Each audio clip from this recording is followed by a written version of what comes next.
listen to you, you certainly feel it. I think it pretty much Johnny's bite.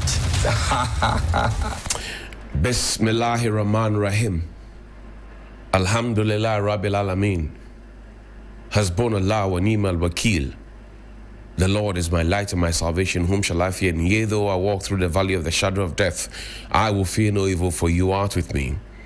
Thy rod and thy staff, they comfort me. Thou preparest a table before me in the presence of my enemies. You anoint my head with oil, my cup runneth over. And surely goodness and mercy shall follow me all the days of my life.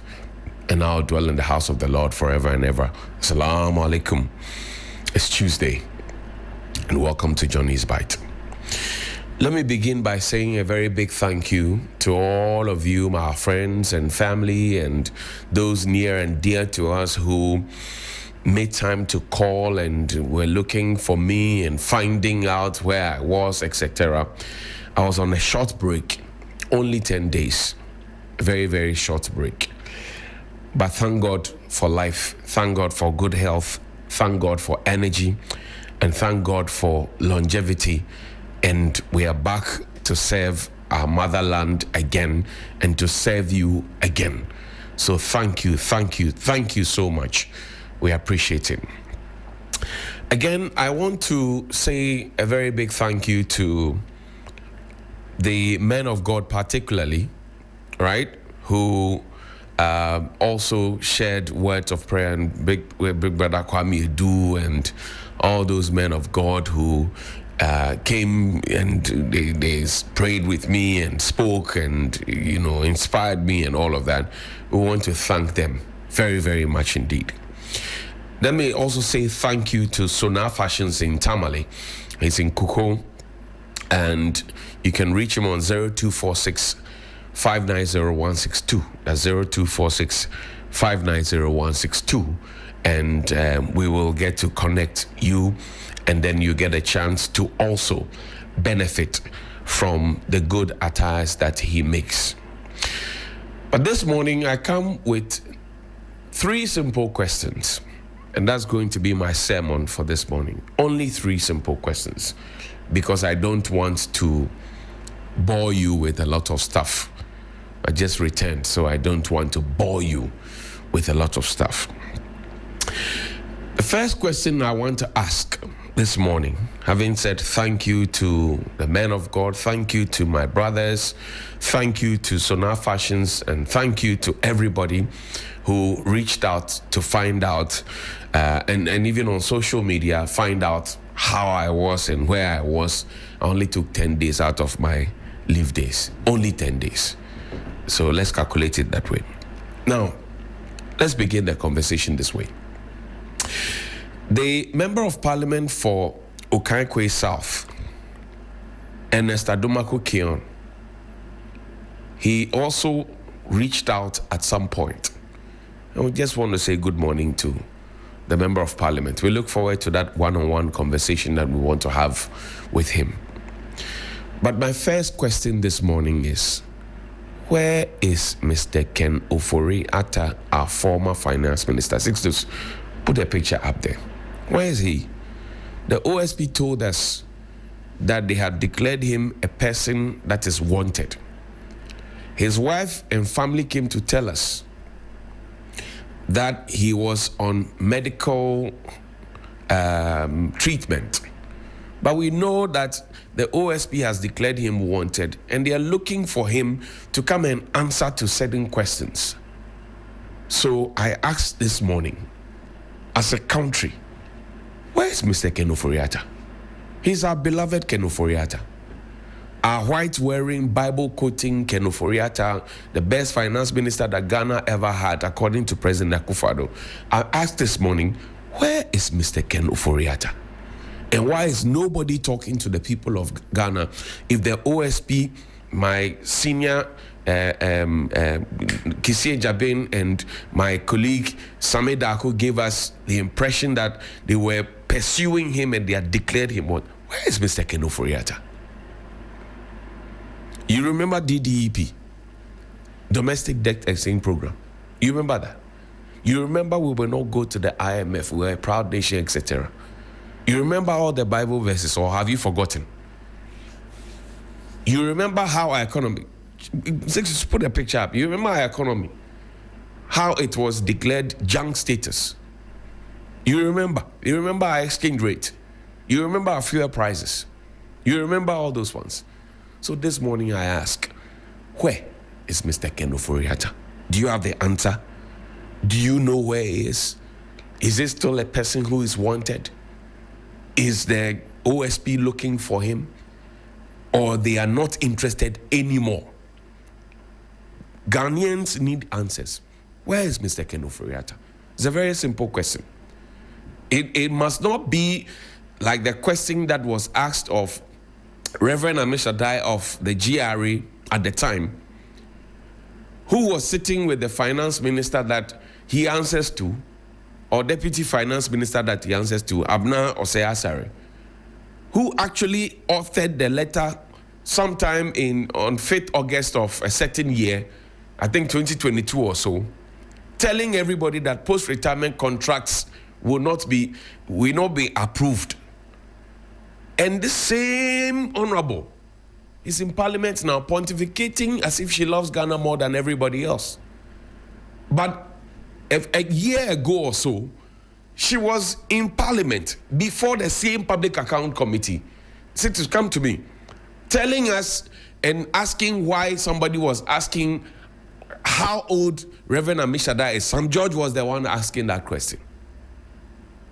You see why I tell you that we should, this government,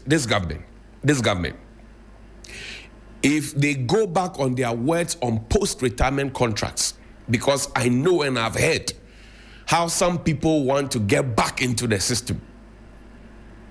Recently, GTEC had to come and write about the UCC vice chancellor and come to say that, look, he has to leave office. And I say there are many more of them. Sometimes when you finish the program, you get some elders and senior citizens who call you and tell you, oh, don't put their pictures up, But it hurts.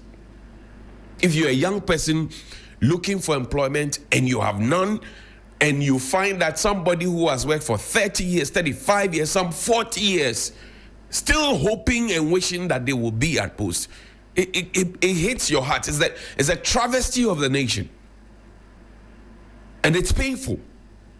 Look, I'll tell you another painful thing. Since you show me the fire tenders, we took our country's money. We went to procure these fire tenders. They have never sold before.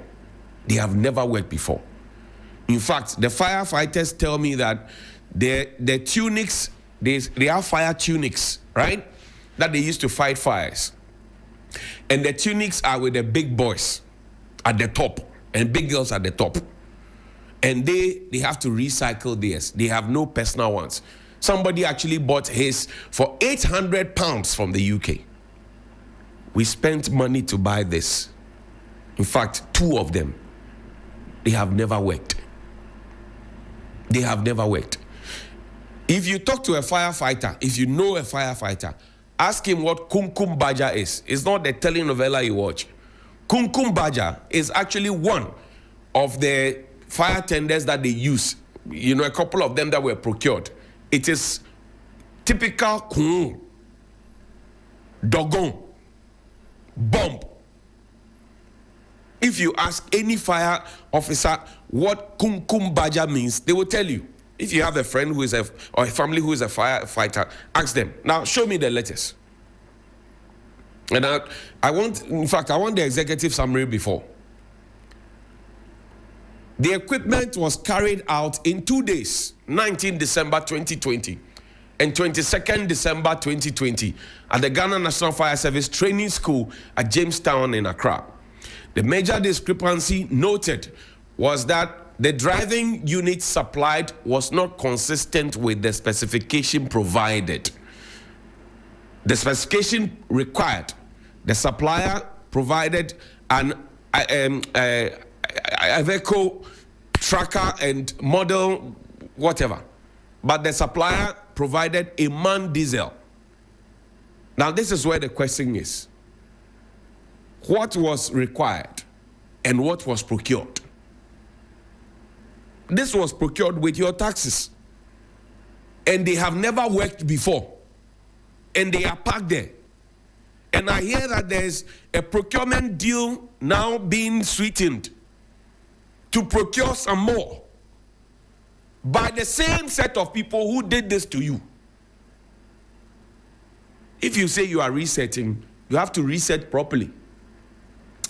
The specified delivery of 6,000 liters per minute for the fire pump could not be verified. The stated delivery is 2,300 liters per minute, which is not consistent with the required specification. The quantity of the equipment required was 2, and 2 equipment were delivered. The equipment could not be tested fully in the absence of the supplier. The fuels specification required for the engines could not be determined, as the information could not be verified. The non-compliance with specification forms a basis for rejection of a downward review of equipment cost subject to conditions. Now, look at the challenges to the inspection.